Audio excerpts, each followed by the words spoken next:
The anxiety about the end of the world is not a modern affliction, born of nuclear clocks or climate models. It is a primordial thread woven into the very fabric of human consciousness, a story told and retold across millennia.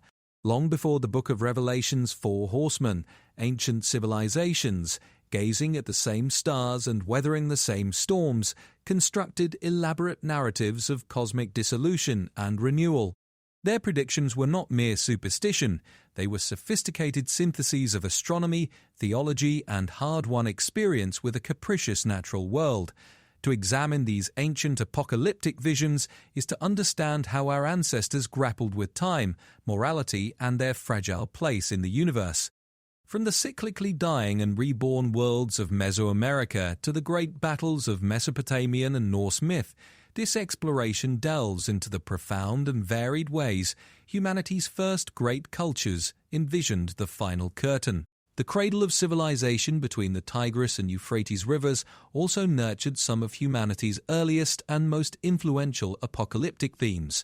For the Sumerians, Akkadians, and Babylonians, cosmology was not linear but cyclical, defined by a perpetual tension between cosmic order, me, and primordial chaos. Their world was perpetually vulnerable, a notion born from lived experience, with devastating floods, foreign invasions, and the unpredictability of the rivers that gave them life. The Epic of Gilgamesh, 2100 BCE, contains one of the earliest cataclysmic narratives, the Great Flood.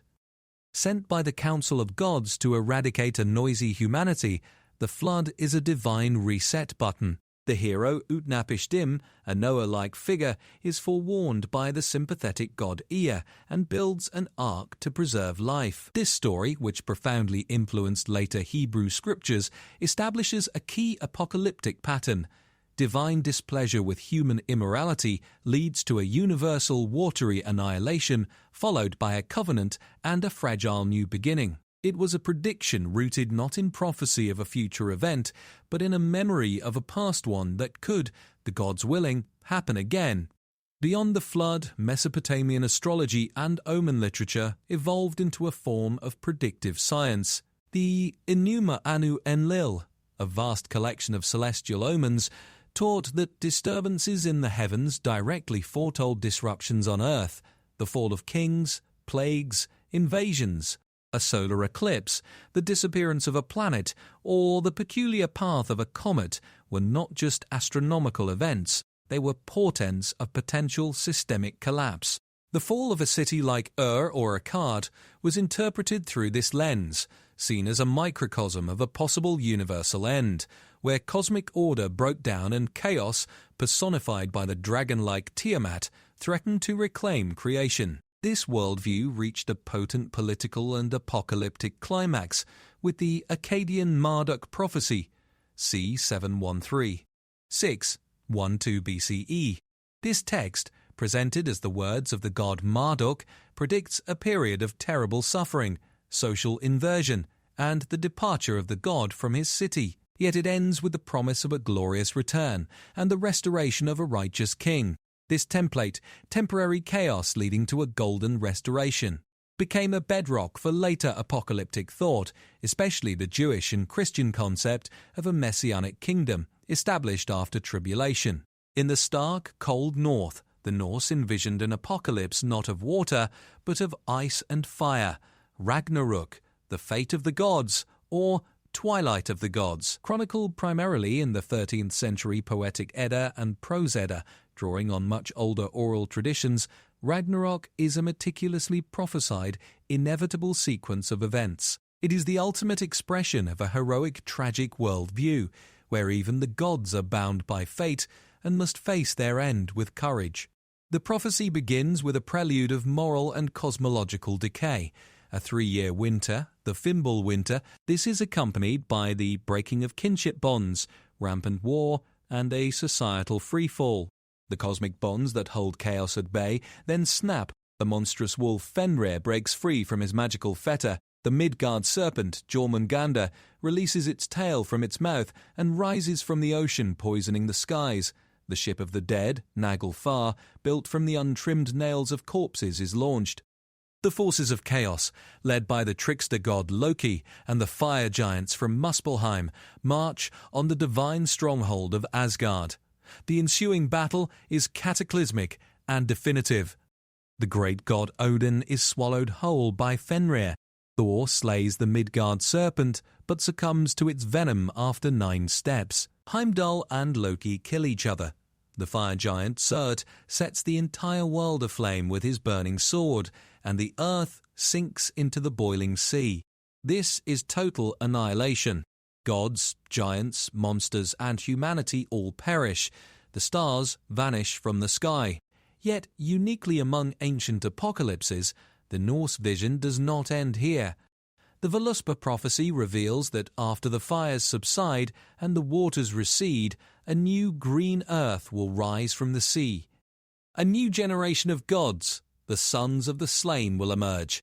2 human survivors, Leif and Fithrasir, who hid in the world tree Yggdrasil, will repopulate this pristine world. The cycle begins anew. Ragnarok is thus a cosmic purge, a necessary destruction of a corrupted order to make way for a pure reborn one, embedding the concept of renewal even within the most fatalistic of endings. For the Maya and the Aztecs, time itself was apocalyptic. They lived within grand, finite cycles of creation and destruction, each governed by its own sun. The apocalypse was not a singular future event, but a historical precedent and an inevitable conclusion to the current age. The Maya, masters of astronomy and mathematics, developed the long count calendar, a linear count of days from a mythical starting point, August 11th, 3114 BCE, in our Gregorian system. The completion of a Baktun, a period of about 394 years, was a significant ceremonial milestone. But the completion of the 13th Baktun on December 21st, 2012, captured the modern imagination as a predicted end. In reality, Maya inscriptions suggest this date marked the end of a major cycle and the transition to a new one, a moment of renewal and potential transformation, not necessarily physical destruction. Their apocalyptic fears were more tied to the failure of rituals, the displeasure of gods, and the breakdown of the cosmic order they meticulously maintained through calendar rites and bloodletting. Prophecies in the Chilam Balam books, post-conquest texts, speak of a time of darkness and the arrival of foreign invaders, suggesting they saw the Spanish conquest as a kind of apocalyptic realization. The Aztecs had a more visceral and immediate apocalyptic belief. They believed they lived in the era of the 5th sun, the sun of movement. The 4 previous suns, or worlds, had been destroyed by jaguars, wind, fire, rain, and a great flood.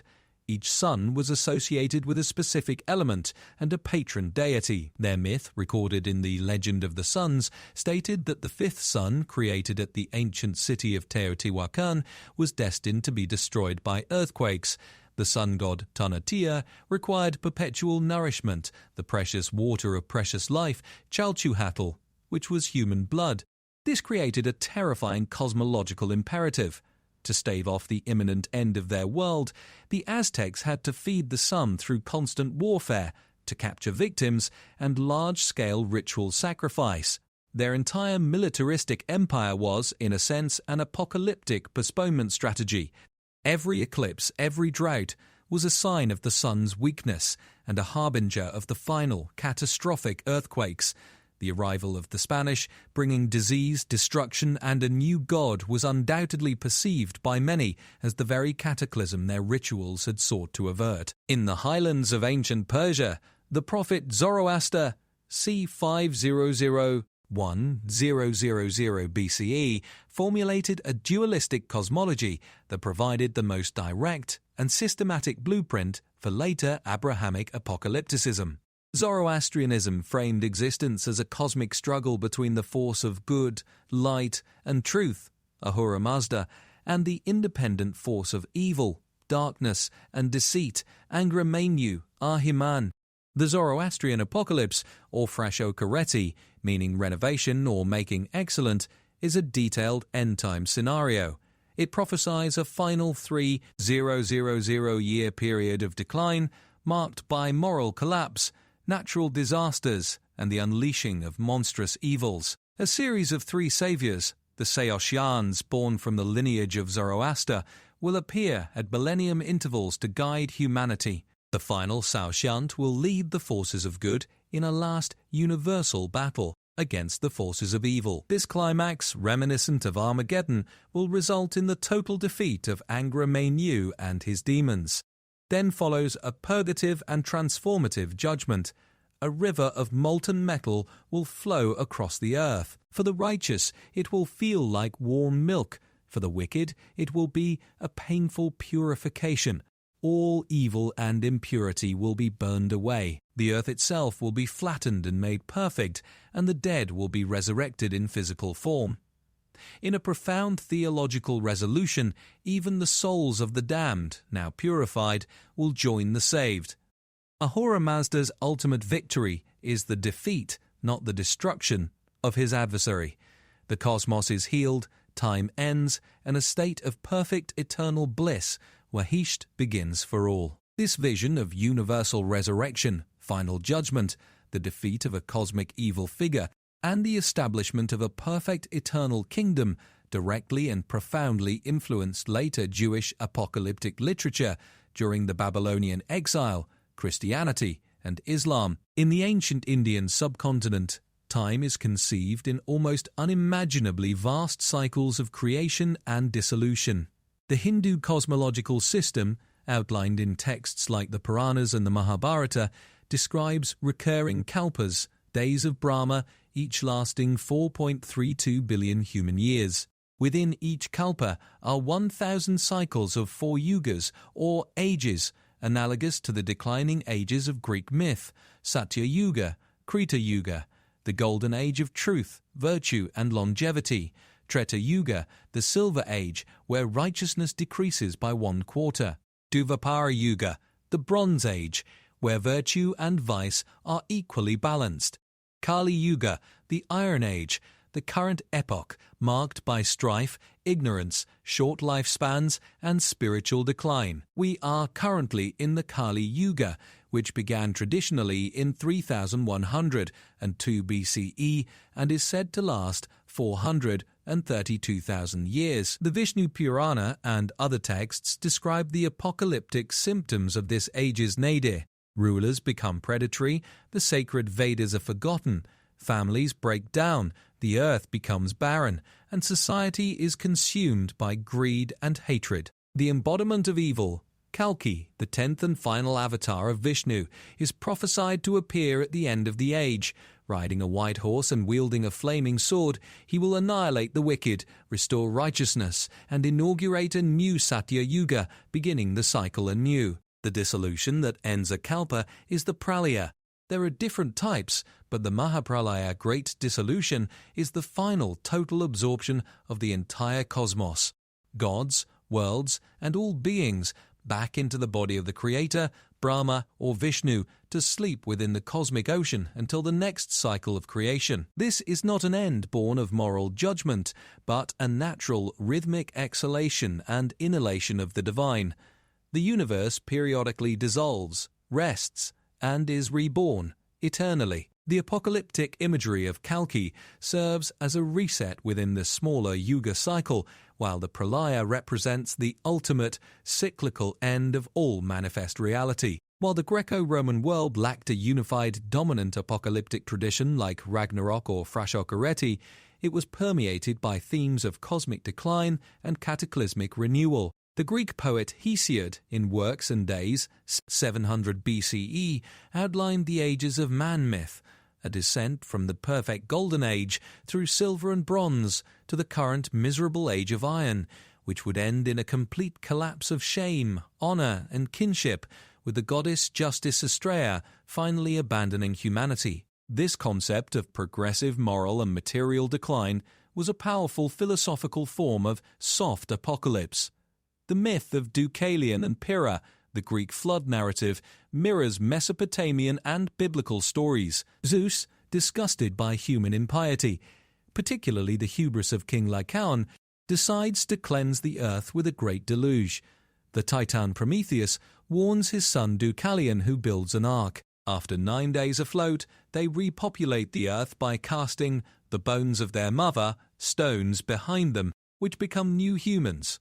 This story represents a classic apocalyptic pattern: divine punishment, selective survival, and a hard reboot of humanity. Roman thinkers like the poet Ovid in his Metamorphoses echoed Hesiod's metallic ages and infused them with a sense of nostalgia for a lost paradise. The Stoic philosophers, in particular, adopted a cosmological model of ekpyrosis, a periodic conflagration of the universe in fire, followed by its renewal in an eternal cycle, palingenesis. For them, this was a natural purifying process of the cosmos, not a morally charged divine judgment. This idea of a world engulfing fire would later find resonance in Christian imagery of a final judgment by flame.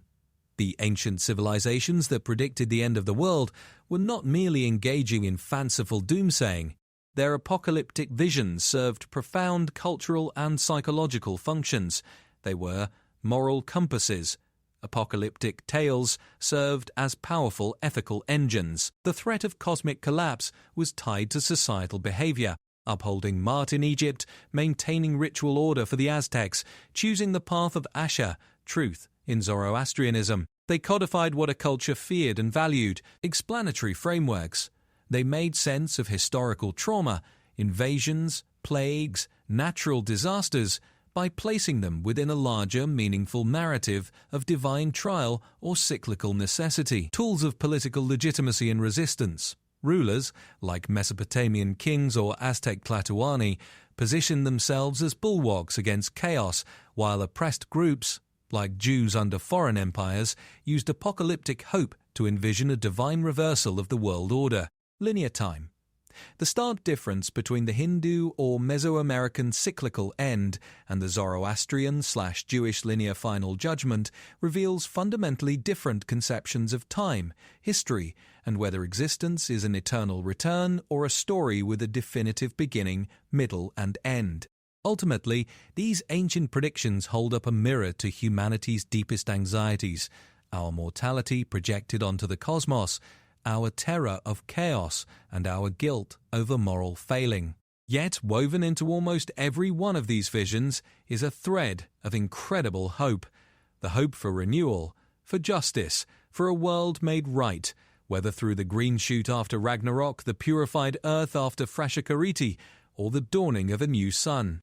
In contemplating their ends, our ancestors were ultimately telling stories about the meaning of existence in the present, seeking to find order in chaos, purpose in suffering, and the promise of dawn in the heart of the longest night. Their voices, echoing across thousands of years, remind us that the question of how our world might end is inextricably linked to the question of how we should live within it.